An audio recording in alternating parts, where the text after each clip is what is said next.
Hey everybody, it's PJ from Wisconsin Air Gunners, and today I want to talk to you about the Element Optics Helix.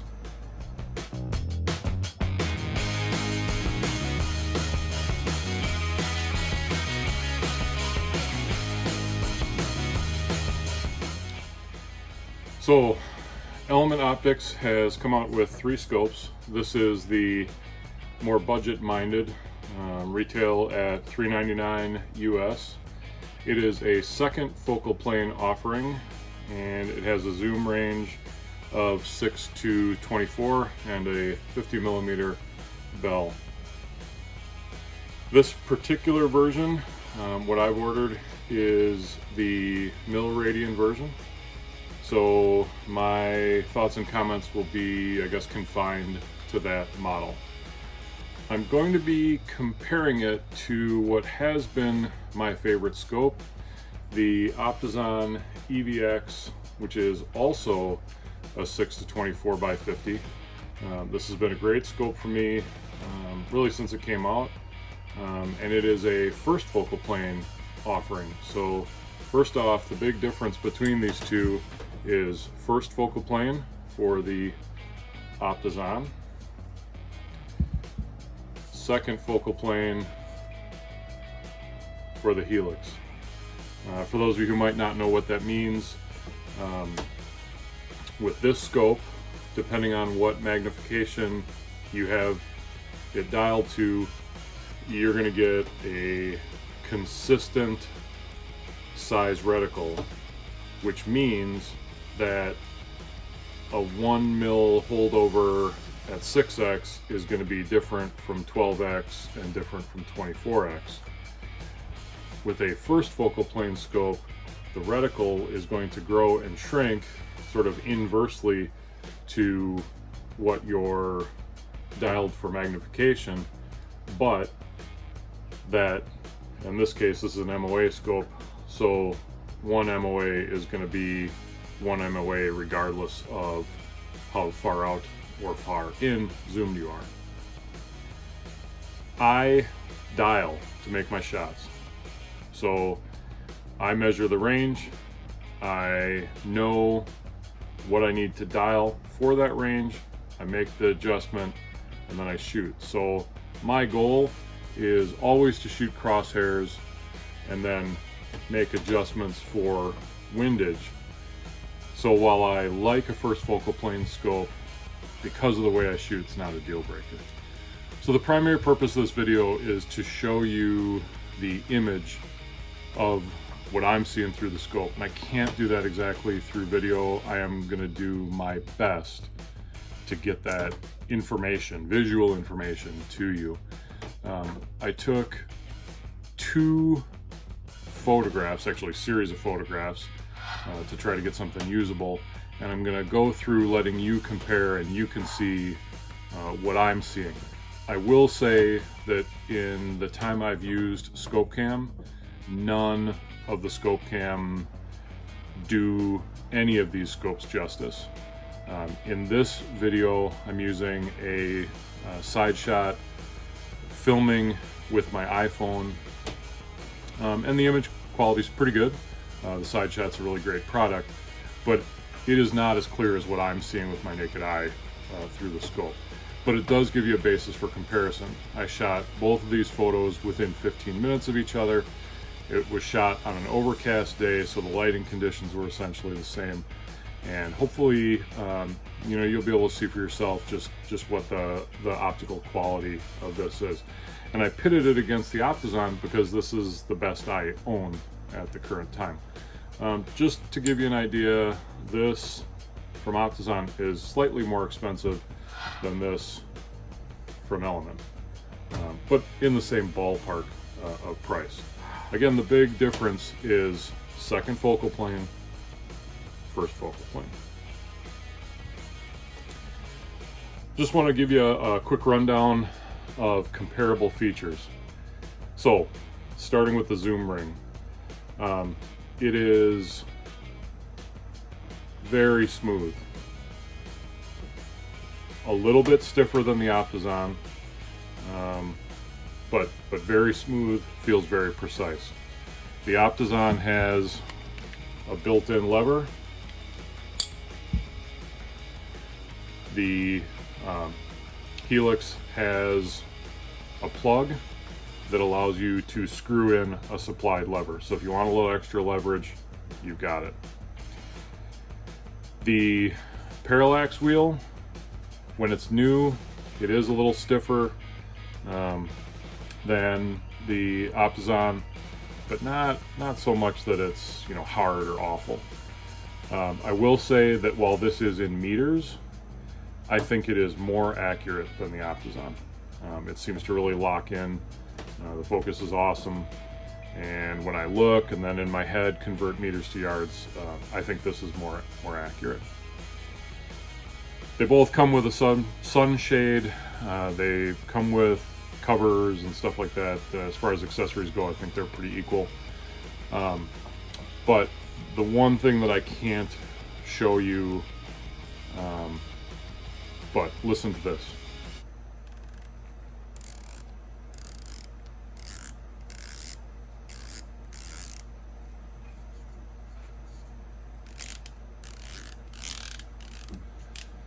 Those turrets are so positive,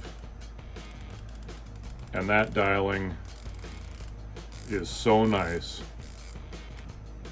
And then, and this to me, I didn't know how much I was really gonna like this, but the zero stop is really, really great. If you've never shot with a zero stop, the ability to just, okay, now I'm at zero and I know, is a big deal. And I think I'll have a hard time owning a scope that doesn't have a resettable zero stop in the future. I think that using it once kind of got it put on my list of that's super important and I need to have it. The Optizon, just for comparison, it's got good clicks, definitely audible, and I can feel them. You do have to pull out to turn and then push back in. Same is true for the top. This is just a 3D printed bigger scope cap that we made.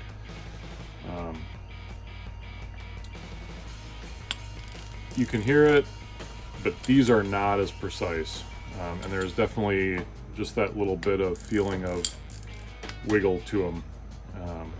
And I've dialed this scope a lot. Some people say that you have to be really careful. I've dialed this scope thousands and thousands of times, and it's never failed. But I can feel just that extra bit of precision with these. So that's kind of my walk around on the scope. But I want to get to you seeing as close to what I'm seeing as I can. So I'm going to put up some still images and do kind of a comparison back and forth. For those of you who might ask, you're seeing the scope at maximum magnification at 30 meters. So max magnification, 30 meters.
Well, everybody, I hope this video has been helpful. If this is a scope that's on your radar, so to speak, as something you might want to check out, my goal was to give you, like I said before, as close as I can give you the opportunity to actually see down it. And you know, from there, I guess you got to make your own decision. But it's been a great scope. I've had it out on 2 different shoots now, doing pest control and then 1 fun shoot, and absolutely 0 complaints about performance or visual quality. So I think it's definitely one to take a look at. And if you enjoyed the video, please do me a favor, hit that like button. If you haven't already, consider subscribing. And until the next time, shoot safe and shoot straight.